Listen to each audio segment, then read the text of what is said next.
Welcome to a special Navigating Net Zero miniseries. Navigating Net Zero in Focus, Developments in Climate Standards and Guidance.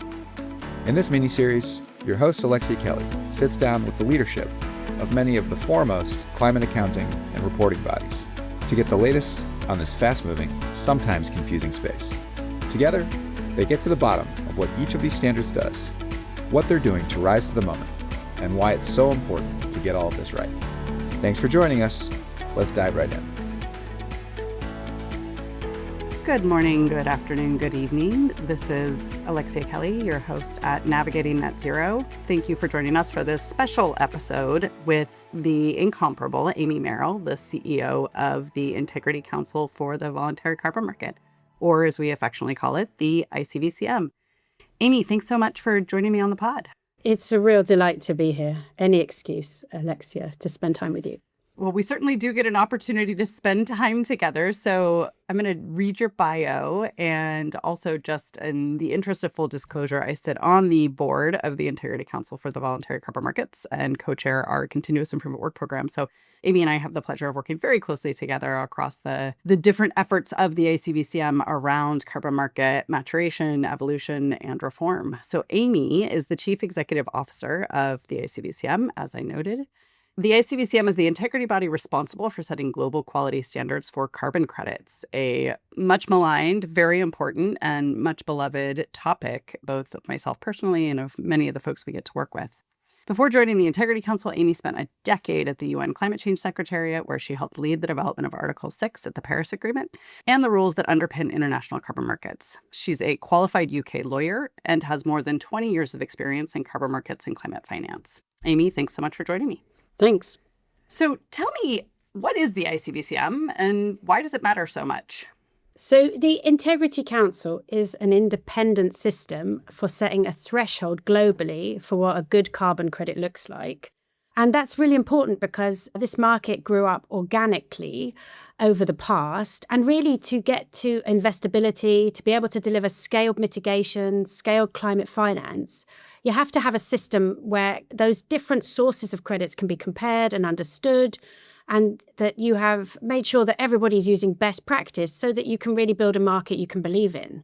And so what the Integrity Council has done has come into the market that was bespoke and had developed by reference to really buyer preferences, and said, okay, folks, these are the 10 things that matter most, and here's the rule set that sits behind this. And everybody should go through this process of being assessed against that. And we've now got to a point where the market has now been assessed against that, and we now see that we have comparable different sources of high integrity carbon credits. So how many programs have we reviewed at the ICVCM? And just talk a little bit about kind of the work that you've been leading since you joined as the CEO 3 years ago now? Is that how long it's been?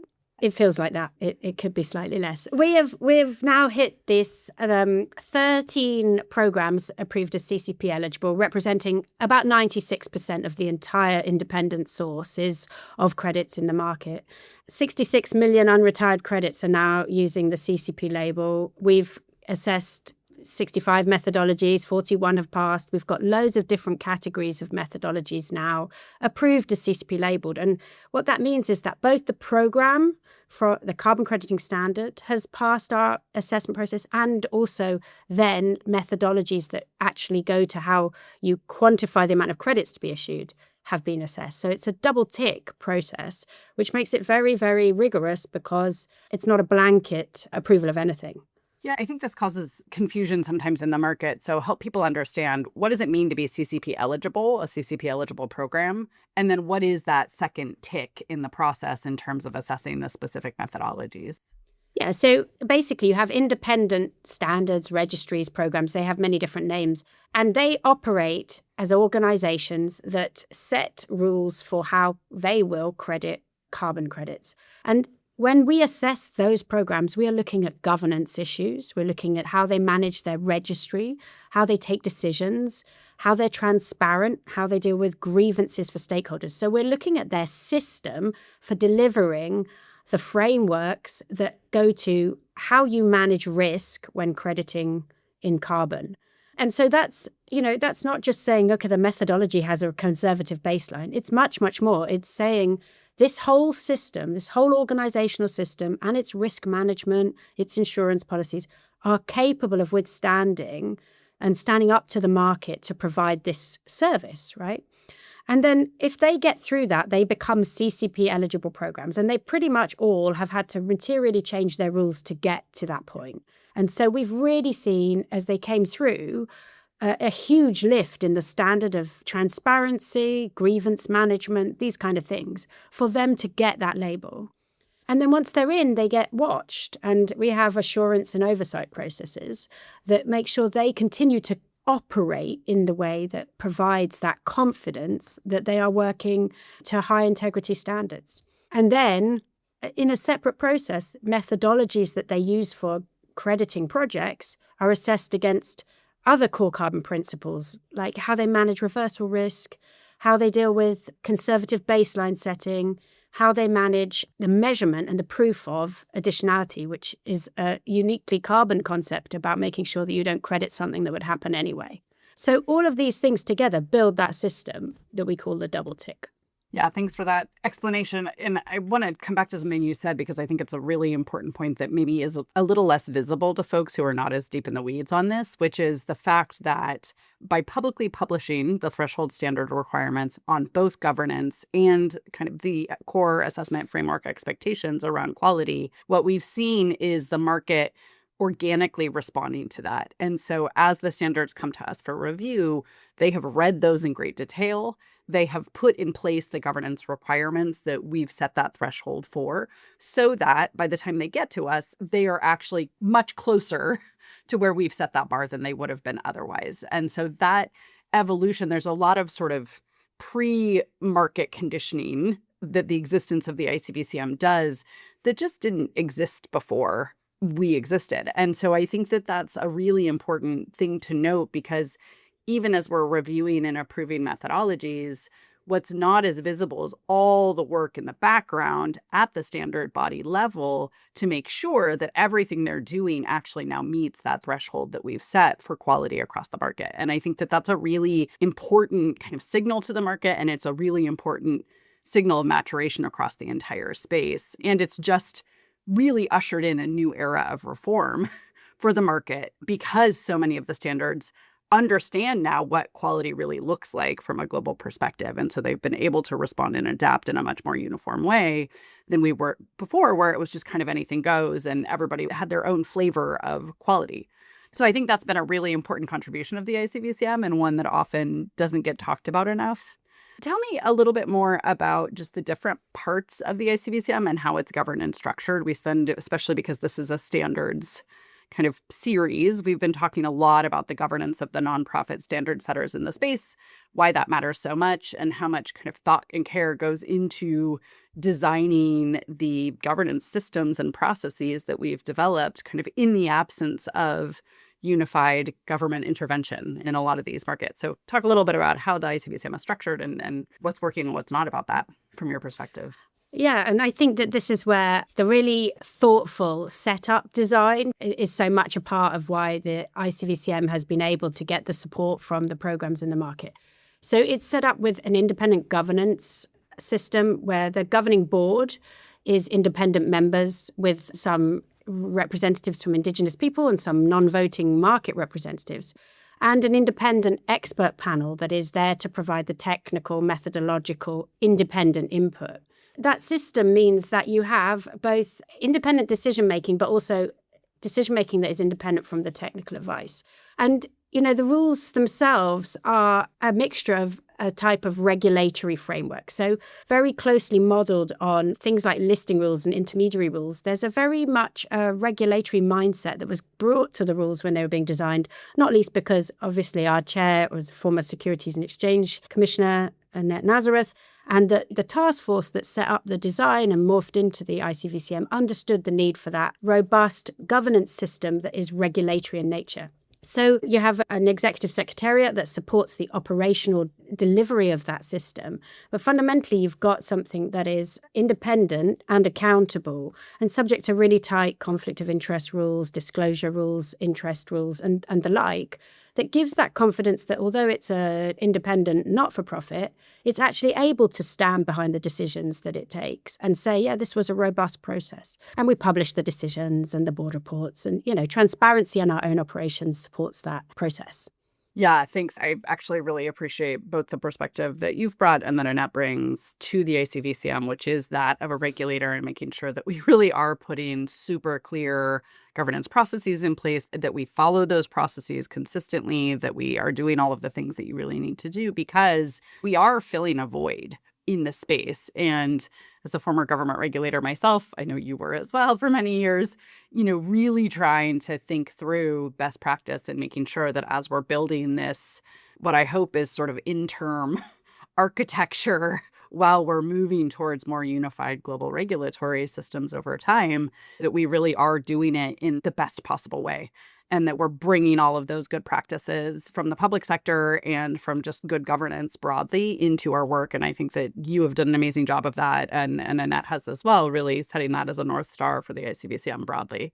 Talk a little bit too, I want to talk about the continuous improvement work programs, both because they are near and dear to my heart, but also because I think they're really, really important in this market. So carbon markets, as you're very well aware, have had their share of controversy around them, certainly the entire time I've worked in them. And I'm sure for you as well. And I think as we're really aligning around what right looks like, it's become very clear to me that we still have a lot of work to do, right? Like there's still primary science to be resolved. There are rules that need to be updated. We are getting better data and information all the time. And so the continuous improvement work programs that we've established weren't necessarily contemplated at the beginning of the ICVCM, but have become, I think, an important part of our work. So talk a little bit about what we call the CIWPs or SWIPs from your perspective and why you think they're so important.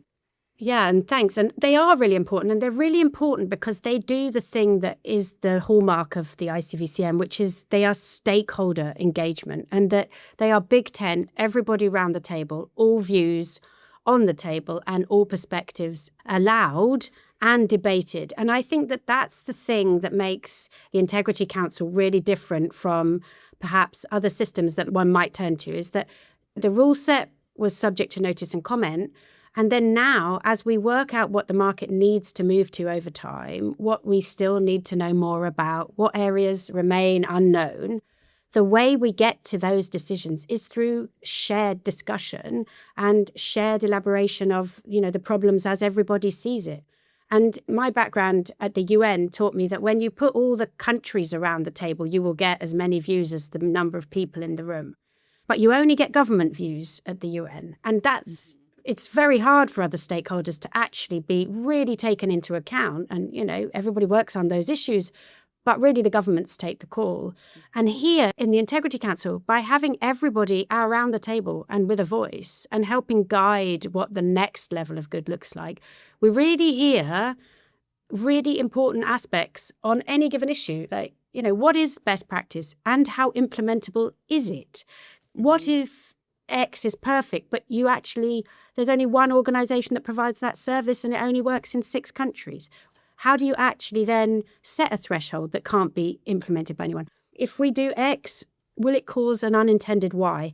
And you hear those things only when you bring everybody together around the discussions. And I think that there are many gritty issues in the carbon markets. And Alexia, you have many favorite gritty issues to talk about. But for me, as someone who has worked in consensus building, that's why those things are so important. Those discussions show us where the shared collective journey towards the next best practice is, without fights, with honest listening and engagement. And I think that's why there's such an important process for the ICVCM to lead on. Yeah, I completely agree. And I think one of the things that I was so excited about as we were kind of organically conceiving of this idea of the continuous improvement work programs was that the market had never had a place where we got to come together as the whole market and have a structured, well-facilitated discussion around kind of where we needed to take things. And I think that it's a really different way of standard setting, I think, than many other organizations engage in. And what it enables us to do is really, to your point, engage the full range of views and make sure that we, do the best we can to kind of hear from all of the key voices and perspectives and really think through, okay, what does right look like? And based on the information we have today, what is the rule set and architecture that we're putting in place, and how does that need to evolve over time? And this notion, the continuous improvement work program is not a particularly sexy name, but we stuck with it because emphasizing the need for continuous improvement is so fundamental, both to the role that the ICVCM plays and to just how we, I think, as standard setters approach our job, especially in environmental markets, where in many cases, we're making this up for the first time. Nobody's done this before. And so I think as a policymaker, you make the best decision you can with the information you have available to us. And the standard setters, have done that historically, often with not enough primary data to really help us inform, like, okay, what is the right oxidation rate for methane in a landfill, depending on whether you're using a pervious or impervious cover, as an example, right? Something we debated many, many hours. Yeah. And so I think that just helping to set that tone and structure for the market of like, we're going to make the best standard we can using the information we have available to us. And we know that it's not going to be perfect. And so we're going to continuously improve it. And we're going to be continuously sort of evaluating what right looks like. And so that process, I think, is incredibly important. And I know you and the team have been doing a huge amount of work right now thinking about sort of how we evolve our governance and decision-making process at the ICVCM. So maybe talk a little bit about over time how that's evolving and the impact you think that's going to have on our ability to make the right changes at the right time to the right parts of the standard.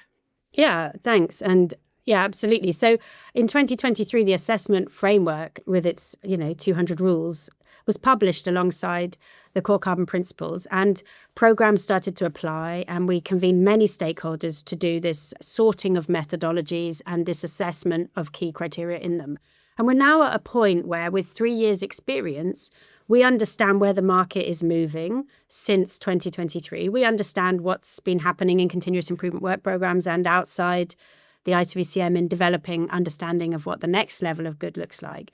And we also understand where we can strengthen and deepen and make clearer the rules that everybody has now aligned the market to. And so we have another, exciting name called the rule architecture, which is the system that we now have and that was introduced this year to enable us to move the rule base on through interpreting it and through clarifying it and through explaining it and updating parameters where that needs to be done. And that's all subject to best practice public consultation, impact assessment, grace periods in a good, solid regulatory system, so that what we now have is an assessment framework that over time is being deepened to apply and respond to the market as it grows and as it strengthens, so that this market that we can all now believe in can also continue to be believed in over time and it doesn't outdate. And I think that that's really important to just sort of take stock on, because 3 years ago, everybody was still just trying to read through the assessment framework and say, well, what does this mean for us all? And now methodologies are being designed, projects are being set up, financing is routing to this system that the whole community has adopted because they have a way to be engaged in it. Yeah, it's not because it's just really important to understand that the continuous improvement part, for example, because you have a voice at that table, you're then able to understand the result of a rule that might result in the rule architecture from it. And so just that ability to engage with people so they can see the journey we are collectively on, I think is really important to the work we do. And it's how we continue to push the framework to do better for the market and for impact over time. Yeah, I completely agree. And I actually want to talk about that, just the gray space that we are occupying as the Integrity Council, especially as it relates to emerging compliance and regulatory systems. So obviously we have lots of former UN, both negotiators and regulators, kind of in the staff and secretariat of the ICVCM. And there is a lot happening now, finally, on Article 6. Praise the Lord. Nobody thought it was going to take this long, but here we are. And so talk a little bit about how the ICVCM is interfacing and engaging with some of these emerging compliance and regulatory programs and how you're seeing the kind of evolving voluntary compliance convergence over time. Yeah, I'm really happy to. So what we are seeing is that as countries start to get their understanding of how they're going to implement their NDCs and start to take with their nationally determined contributions, their action at the international level under the Paris Agreement. As they work out their policy mix, they start to understand that they can engage with carbon markets in a number of different ways. And Article 6 had a number of instruments, one of which was a central mechanism that's now called the Paris Agreement Crediting Mechanism, which is itself what we would call a program. And another is a system called cooperative approaches, which is where two different countries agree to transact the outcome of mitigation action and, uniquely named ITMOs. And what we are seeing in the ICVCM is that countries have understood that they can use the CCPs as part of their 6.2 transactions, right, subject to them or accounting for it under the Paris system, as well as use it as the same standard as a policy lever for getting their corporates to act. So what we are really trying to do is bring interconnectivity in the carbon markets so that there's a clear ability to incentivize action without having to be overly specific about the use case of any given credit. And that's really important. And it's really important on both sides of the transaction because sellers need routes to market. So they need to know that if they are going to develop a project, they can get the credit to a buyer who's going to want it. And so the more you can create a system where multiple buyers will use the same type of credit, you create interconnectivity in the market and interoperability. And at the same time, you have countries able to use the CCPs as a policy lever for different things. They can say, corporates, you can surrender this CCP against a carbon tax, or we'll adjust for it and then we'll use it for our NDC. And this connectivity is the interface of domestic compliance programs that need international market price signals and 6.2 compliance and independent supply of high integrity carbon credits. So for me, as someone who spent my time in the UN as well, making sure everything stacks together is a fundamental responsibility we all have, right? If we're all going to collectively try to deliver on the Paris goals. So, I'll just tell you how many countries and groups have talked about the ICVCM and the CCPs. The African Union, that's 54 countries, has said buyers should use CCP approved. Japan, Malaysia, Singapore, Peru, Brazil, UK, France, and there's the Coalition to Grow Carbon Markets. And so we're seeing a lot of countries just realize they can co-opt this tool. Singapore in particular, as well, has issued draft guidance on that issue.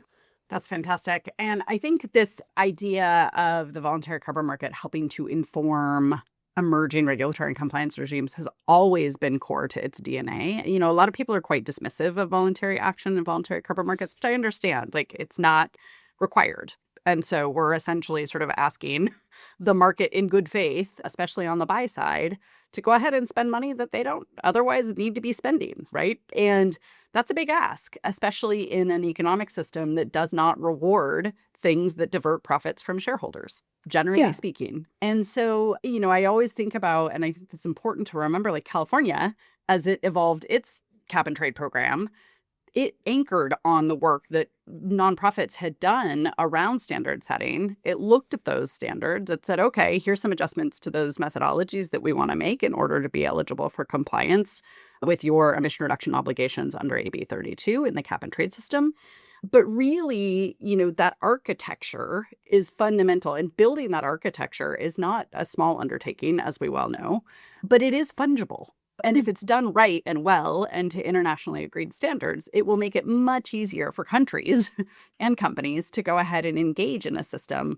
And I think the maturation and kind of harmonization where possible, it is possible in voluntary markets in a way that's going to be much more difficult for the UN to deliver. For example, as a former Article 6 negotiator, we spent a lot of time negotiating over how detailed the rules we could provide to countries on NDC implementation and ITMO utilization, internationally transferred mitigation outcomes, were going to be. And as you know, countries were only willing to give up so much sovereignty to the UN on those core, what they saw as kind of fundamental policy decisions that they wanted to reserve flexibility around.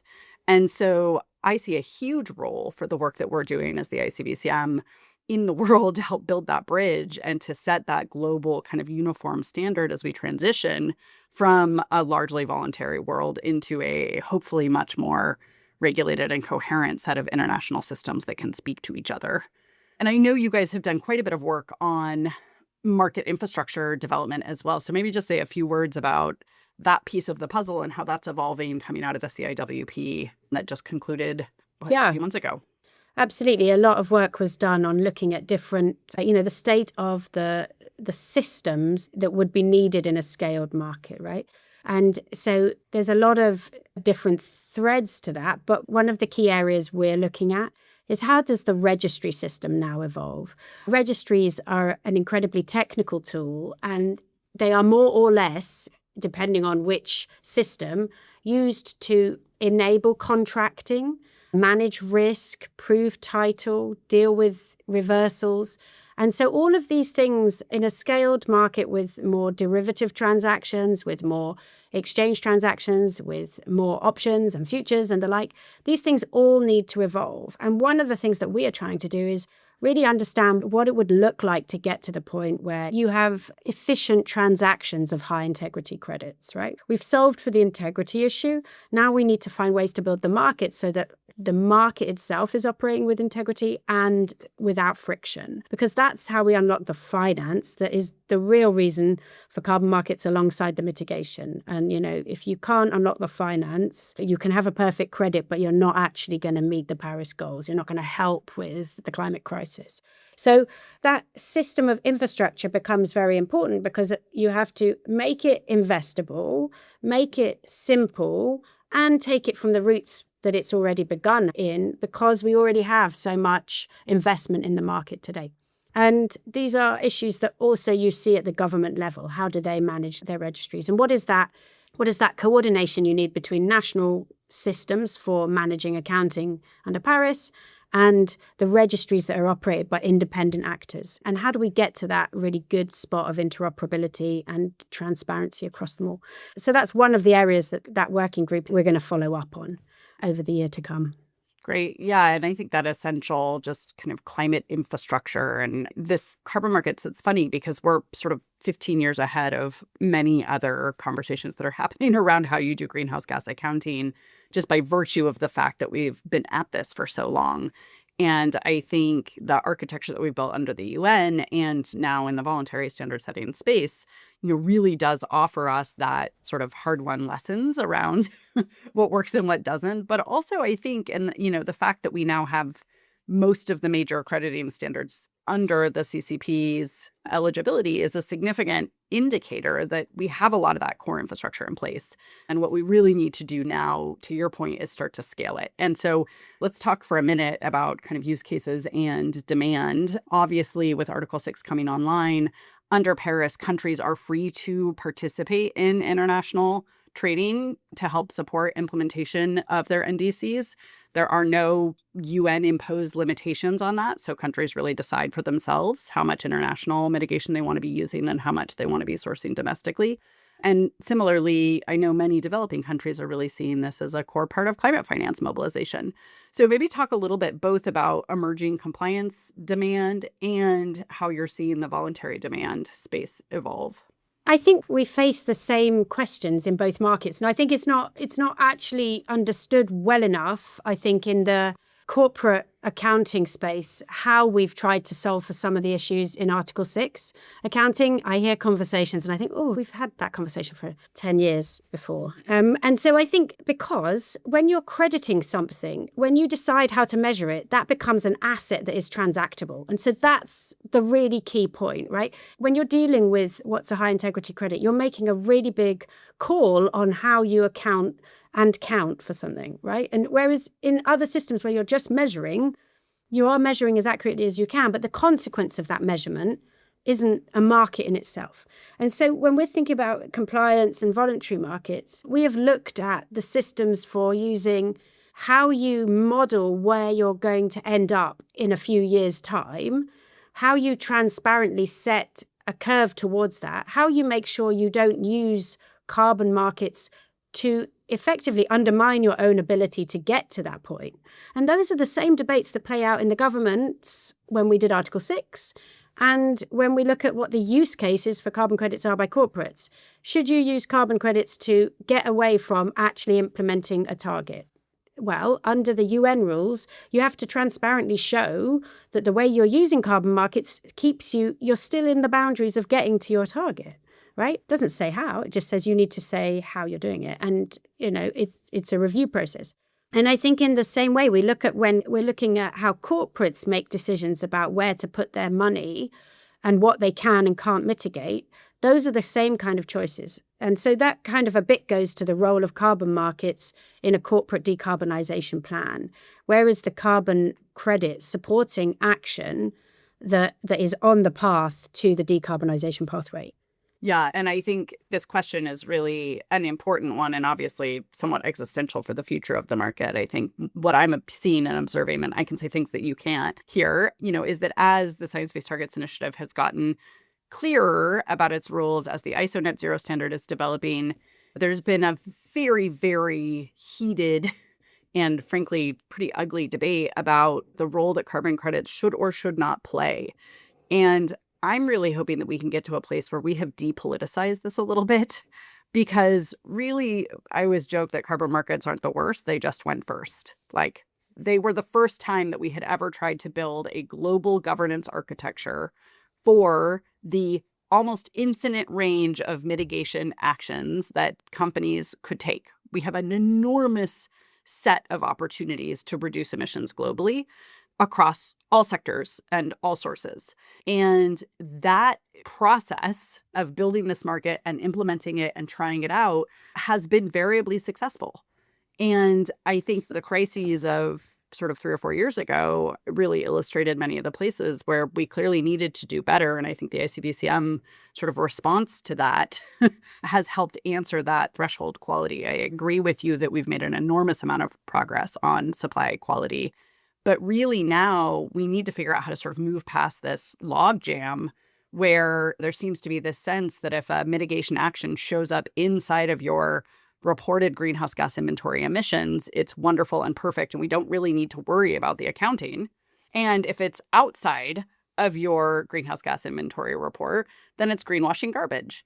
And that's sort of the opposite of what we actually need to be doing to solve this problem, especially cost effectively, because the system that we're building in the voluntary space right now is significantly more expensive, more cumbersome, and more difficult to implement than what we have agreed for countries under Paris, which seems, frankly, a little crazy to me. I mean, the way I see it is there's two things to sort. One is, at the corporate level, action has to be easier than inaction. At the moment, the incentives don't line up. We know it's harder to do stuff because you'll be scrutinized for what you do. And we know that the regulatory capacity of governments is massively constrained in this current geopolitical situation we're in. So we have to find ways to make it better to do something than nothing. And I think a lot of movement on that across the ecosystem or the alphabet soup or whatever we like, we have seen a lot of movement on that and a lot of understanding of that. And so SBTI, referring to this ICVCM in its strategy, shows the recognition that we do all need to work together to create the incentives for action in the absence of regulation, right? So I think that's one thing. And then I think the other thing that is also important is that there are always views on how to do something. And at the international level, we solved for that diversity of views by recognizing that there could be more than one view and that was okay, because guess what? The world is a really diverse place. And, people will have probably not heard of them, but we have non-greenhouse gas ITMOs in the Paris text, in the implementing decisions, because some countries said they didn't want to measure stuff in tons. Okay, but they wanted to be able to use cooperative approaches to manage their emissions. So sometimes it's actually just about willingness to find the shared journey and to build something together and to look for where you break down the barriers to communication. And so how you get to a place can be very many different routes, and every company will have a different situation, Every country has a different situation. And I think one of the things we can all collectively do in the phase that comes is just recognize that there are multiple ways to get to get corporates to act in a high integrity manner on their decarbonisation. Yeah, I always joke I'm entirely agnostic as to the source of the mitigation outcome as long as it's real. So if it is actually measurably reducing or removing emissions, I want it in the mix and as part of a portfolio of action. And personally, I still really care about cost. Like, cost matters. And we are designing standards as though it shouldn't even be a consideration for anyone, which is frankly a recipe for disaster, especially where we're asking people to go from sort of 0 to 100 overnight. And I think we've seen this in domestic compliance systems as they've evolved over time. When we're trying to put a price on carbon for the first time, I think there's a lot of, if you look at the history of implementation of emissions trading systems around the globe and carbon taxes and others, if you come in out of the gate with a price that's too high, you get political revolt. And if people can choose, if they can walk away, they often do and will. We've seen rules repealed, whereas, RGGI, the EU ETS, the emissions trading system in California, all started with relatively loose caps and low compliance prices because that was the political price that you needed to pay in order to get enough consensus to put the regulation in place. And so this idea that we're going to get every company limited to only investing in the most expensive, hardest to source, deepest supply chain decarbonization technologies on day one feels to me like we're really setting ourselves up for, frankly, disaster. And so as we're thinking about this sort of pricing, I know we've started to see pricing premiums with the CCPs, but how do we sort of, as we're moving into this next phase, and this is a really hard question, so don't answer it if you don't want to, how do we reintroduce this concept that, in fact, we should be really strategically thinking about how do we incentivize investment in the lowest cost, highest quality mitigation we have, regardless of where it sits relative to a supply chain or around the globe?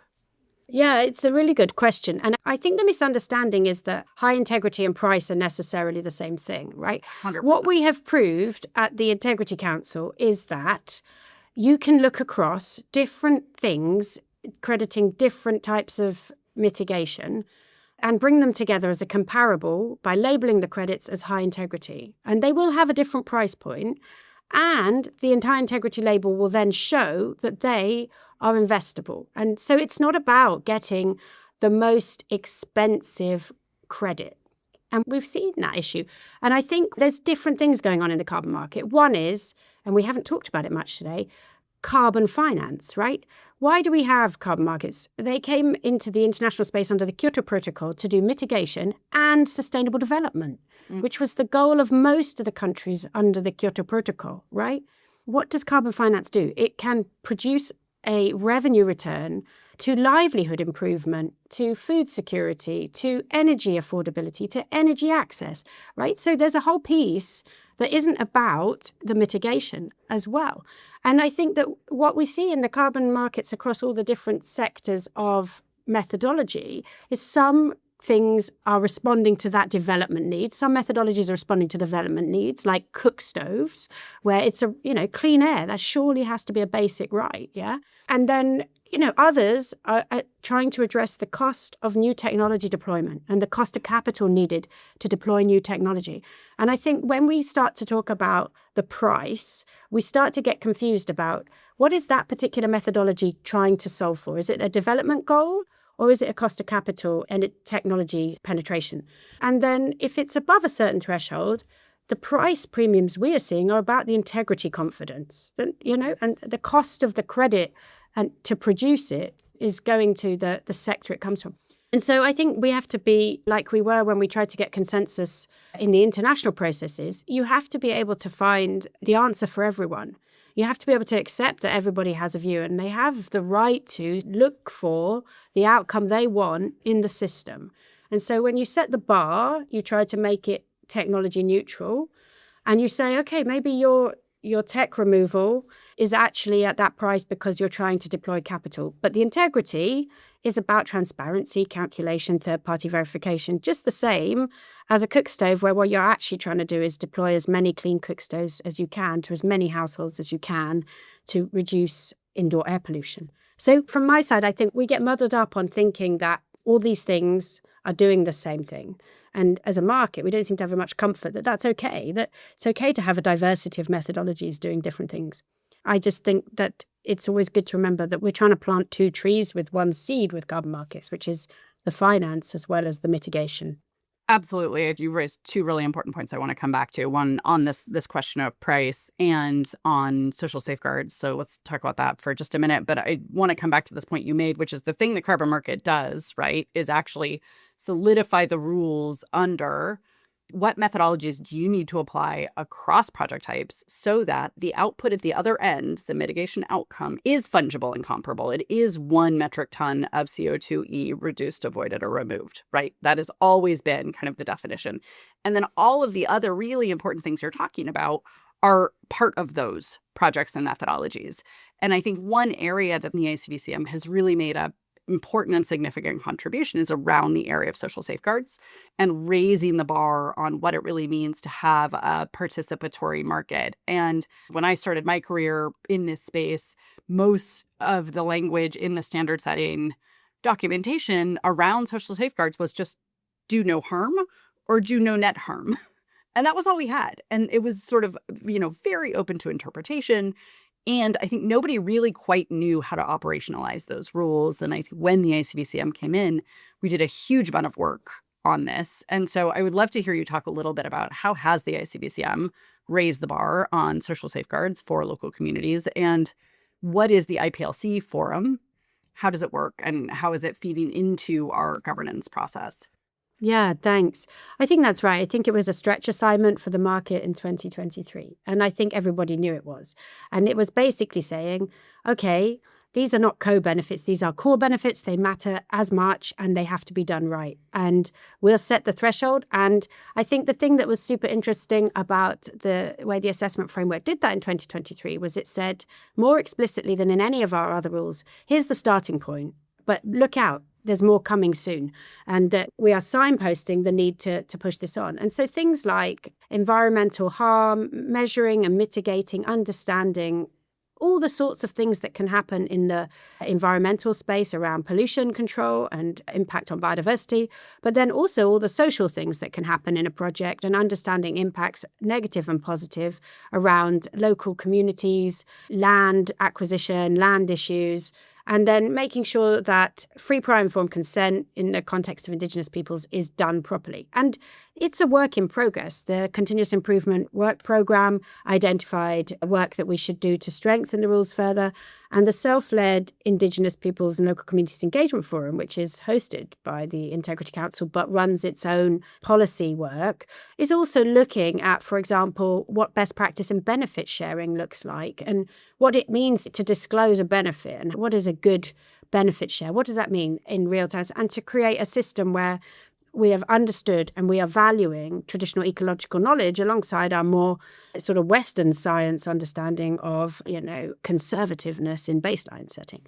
So really by saying that it's a core carbon principle to get this stuff right, it actually stopped anyone in the market being able to say, yeah, do you know what, that doesn't matter for my project type, because it matters for all project types, because human rights is a central concern for all of us and should be. And we've also learned in the carbon markets that when that hasn't been treated as a central issue, that's where things go wrong, as you would expect in any sector. Mining is another example of where you get human rights wrong, the whole thing goes wrong. So, I think when I look at the work that I've done over the last 20 years on this, I think that this is a place where we're really listening to people who know and making sure that we've got real experience and real expertise advising the work we do. And I think that that will help us in the years to come to continue to interpret and strengthen those rules. Yeah, absolutely. Well said. And for me, I'm continuously amazed at how hard it is to be a regulator. And I think benefit sharing is a really good example of one of those areas where something that on its face seems relatively simple and straightforward is in fact not. And so we hear a lot, well, benefit sharing arrangements should be public and transparent. That seems like a pretty reasonable thing to say, except that when we did consultations on this with local communities, not as part of a formal ICM process, but as part of another project we were doing a couple of years ago, what we actually heard back from the communities and the recipients of carbon market finance was, oh, no, please don't do that, because then the cartel will know how much money we're getting, and they will come and they will shake us down for that money. Like, what we actually need is a whole separately, we need someone else to manage this money. It cannot come into our community. It needs to be safeguarded. And we need to have a process where we collectively decide what it gets invested in, but it should never flow directly to us because it will put our families in danger. And that was one of those things where you were like, man, like, I would never have known that, A, had we not had the conversation, and B, it makes it very evident that when you're sitting way up where we sit, you often don't have that on the ground perspective and experience. And so really making sure that that's built into our process. And the answer is not always as evident as it's sometimes characterized to be, I think, is one of the harder and most interesting parts about this work and this job, because you really do have to find the right balance between that. So I don't know if you have any additional thoughts on that piece. There's a couple of other things I wanted to touch base on with you before we wrap. One, how is the ICVCM relating to kind of the other standard setting bodies in the ecosystem? So you think about the other folks who've been on this podcast, the GHGP, Carbon Measure. There's a lot happening in the standard setting space in greenhouse gas accounting. So talk for a few minutes just about where ICVCM is sitting in that framework. So I know that we like to call it the alphabet soup, and I know that Tim Mohin did that when he was on your podcast a couple of weeks ago. And I think we've been working steadily, quietly, and without much fanfare to try to support that coherence ever since we all got on a stage together in the COP a couple of years ago and said, yeah, we will work on this. And what we're really seeing now is with the SBTI new standard and strategy, and the reference to the role of carbon markets in there, and the link to the Integrity Council, that's obviously a really important coordination piece. Similarly, with the GHGP, the work they're doing now, we're obviously engaging with them at the technical level to support that work. And I think there are many other actors with abbreviations or not in the space, and we're always looking to make sure that everybody understands the piece we bring to the puzzle, which is the integrity of the credit that gets used somehow in the system and wherever that may be. And what we will do is try to make sure that that's an asset that auditors can understand over time. That's a piece of work we will be doing. And then how that gets shown in the books, eventually that will be up to really the other initiatives that have views on that. And I think that for me, the key is to help people understand the bit we bring, help companies understand that CCP label credits, they are available and showing a premium because the market trusts them, and they are procurement preferences because the market now trusts them. And that when you're building systems to incentivize action, the role of high integrity carbon credits is now it's a CP related discussion. And I think even we've seen in the buyer coalitions the same. Anyone acting now in the space gets that the CCPs have set the threshold. And how we support all the other alphabet soup to make sure that we're all in a straight line, that companies can understand what we each do. Mm-hmm. We continue to play our part in that. In the same way that we work with countries to make sure that we're lined up with their policy tools under other instruments in their domestic legal frameworks. So we're part of two different chains, I think, and we're connecting them both through high integrity carbon credits so that the market can be scaled for impact. Yeah, because we still have a ways to go to be anywhere near the scale of impact that we collectively need. But getting that strong foundation in place is really important, and your work has been fundamental to helping put those pieces in place. And actually want to end on what keeps you in this market. This is obviously not the easiest career choice. I'm not sure you sleep. You travel all the time. I'm sure you had lots of cushier options available to you than taking on this role. So what is motivating you personally to stay in this fight and dedicate your career to this thorny set of challenges we face? I think I'm really interested in consensus building amongst different views. I think I really value systems that try to help people understand and reconcile differences. And the UNFCCC leading the Article 6 negotiations, that was getting governments to agree. Here, I think when we have all the different stakeholders involved in the processes and we're hearing the different perspectives, we get better responses. We get better outcomes when everybody's been working together. That's the kind of professional piece for me. And then, why do that here? Because actually carbon markets can transform livelihoods, right? They can change technology deployment across whole countries, India and China. The benefits from technology transfer due to the clean development mechanism have changed their economies forever. And they can do the same at a private, personal level. You change your ranching pattern with your cattle and you get an income from that helps sustain your side business, that enables you to pay for something so that you're more resilient to another change in the economy or to another climate shock. These are real life impacts. And I think I really care about those things. I really care that we create global systems to make life fairer. And so that's just my personal perspective. I think we haven't found anything that does carbon finance differently and better. We haven't found a way to transfer finance from corporates willing to deploy the money to pockets of people who have urgent development needs and deal with resilience and fairness that way. Any other way, we haven't come out with a better place.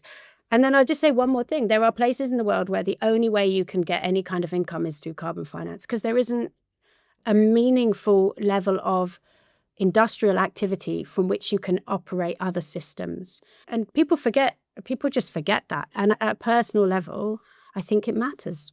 I think it matters that we play our part in finance towards meeting the Paris goals. Yeah, I couldn't agree more. And I think similarly for me, it really is about, having seen firsthand the transformation that carbon markets and carbon finance can bring to frontline communities who have largely been left behind by the global economy, who live in super rural, very remote places that no one goes to, but that have enormous ecological benefit and impact. There's no instrument like it. I think we've also done a better job of mobilizing private finance than any other environmental market in history. Right? We have a formal market that is channeling real billions of dollars of finance directly into mitigation actions. And so every few years, I have sort of a personal crisis of faith when something terrible happens in the market, and I will take a long walk and I'll spend about 2 hours examining the problem. Like, is there a better way to figure out the impact of the things that we're doing? And I always come back to the same answer, which is you have to be able to measure the impact of the things that we're doing. And we need to have robust rules for MRV and for monitoring, reporting, and verification and oversight of those things. And that is what the carbon market does. That is that essential climate finance infrastructure that is not an optional part of building a global mobilization strategy for directing money into mitigation actions, regardless of where they sit in the world. So I think we are kindred spirits in that respect. Yep. Well, Amy, thank you so much for joining me today. I just want to take a moment to personally thank you because you pour your heart and soul into this job and this organization, and the market benefits for your leadership, your vision, and the incredible work you've done to help ensure that the ICVCM really is playing the instrumental and fundamental role we all know that it needed to. So you are a personal hero of mine, and I just really thank you for the time and energy and effort you put in and all the work you do. Alexia, thank you very much. And I can only say the same back. Never give up. Keep going. You're amazing. That's a wrap on this special episode of Navigating Net Zero. If you enjoyed the conversation, please be sure to follow or subscribe, and help us spread the word by sharing this episode with your friends or colleagues. Thank you again for listening. Until next time, take good care and keep up the fight.